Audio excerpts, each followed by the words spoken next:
जापानी फल बामुकाबला सेब, किसमें ग़ज़ाइयत ज़्यादा है? याद रखिए, मुकाबला दो बड़े चैंपियंस के दरमियान है।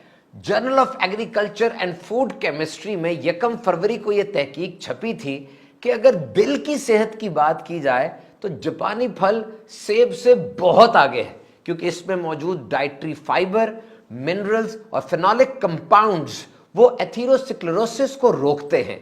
ये एक ऐसी बीमारी है जिसमें खून की नालियों के अंदर गंद जम जाता है, प्लाक जम जाता है, जो कि हार्ट अटैक का सबब बनता है। और ये जापानी फल खाने से ये चीजें कम हो जाती हैं। जापानी फल में सोडियम, पोटेशियम, मैग्नीशियम, कैल्शियम और आयरन ज्यादा है, जबकि सेब के अंदर कॉपर और जिंक की मिकदार ज्यादा है। बहरहाल दोनों फलों का छिलका और अंदर का गूदा यानी फल वो ग़ज़ाइयत से भरा हुआ है। दोनों ही सुपर फूड है। जापानी फल की दुनिया में हजारों इकसाम है। सिर्फ जापान में इसकी 800 से ज्यादा वैरायटीज हैं।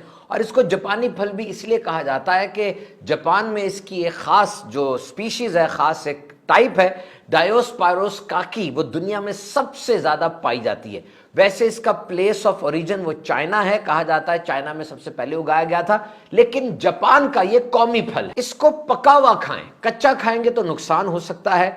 एक औसत दर्जे के जापानी फल के अंदर 118 कैलोरीज होती हैं और 31 ग्राम कार्बोहाइड्रेट्स होती हैं। इस फल को ताजा खा लें, खुश्क कर लें या हंडिया में पकाकर भी लोग खाते हैं। 7 साल में इसका जो दरख्त है वो फल देता है, जो कि 30 फुट से 80 फुट तक इसके दरख्त की ऊंचाई हो सकती है। इसके पत्ते चाय में डाले जाते हैं और इसके बीज को खुश्क करके कॉफी की जगह इस्तेमाल किया जा सकता है। एक चॉकलेट जापानी फल भी होता है, उसका रंग चॉकलेट जैसा होता है, जायका भी मुनफरिद होता है और वो बहुत महंगा होता है। इसकी खास खुशबू जानवरों को अपनी तरफ खींचती है, तो ये एज ए ट्रैप भी इस्तेमाल होता है कि जानवरों को अपनी तरफ बुलाया जाए और बुला के उनको पकड़ लिया जाए। रवायती चाइनीज मेडिसिन के अंदर ये जो जापानी फल है, इसको बिलखुसूस ENT यानी नाक कान गले की जो बीमारियां हैं उसमें बतौर दवाई प्रिस्क्राइब किया जाता है। आपने गौर किया होगा कि जापानी फल खाने के बाद मुंह में खास किस्म का जायका सा आता है, मेटालिक किस्म का।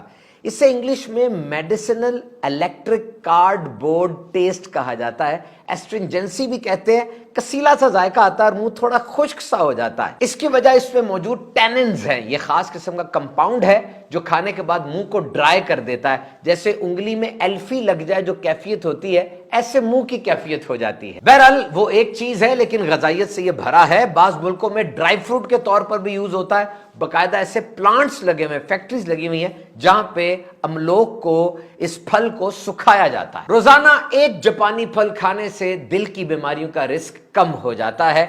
और सारी तहकीकात जो की गई उनके मुताबिक जापानी फल में एंटीऑक्सीडेंट्स बहुत ज्यादा हैं जो इंसान को कैंसर से बचाते हैं। और याद रखिए, सोजन जिसको इन्फ्लेमेशन कहते हैं जिस्म के अंदर हो जाए तो ये बहुत सी बड़ी बड़ी बीमारियों की वजह बनती है। जापानी फल का मुसलसल इस्तेमाल इन्फ्लेमेशन यानी सोजन को भी कम करता है। आंखों की सेहत के लिए बहुत अच्छा है। 2 इसके अंदर चीजें हैं, ल्यूटिन और ज़ीज़ैंथिन। 1 लाख लोगों पर की हुई तहकीक के मुताबिक जो लोग ल्यूटिन और ज़ीज़ैंथिन ज्यादा इस्तेमाल करते हैं उनमें आंखों की बीमारी का रिस्क कम हो जाता है।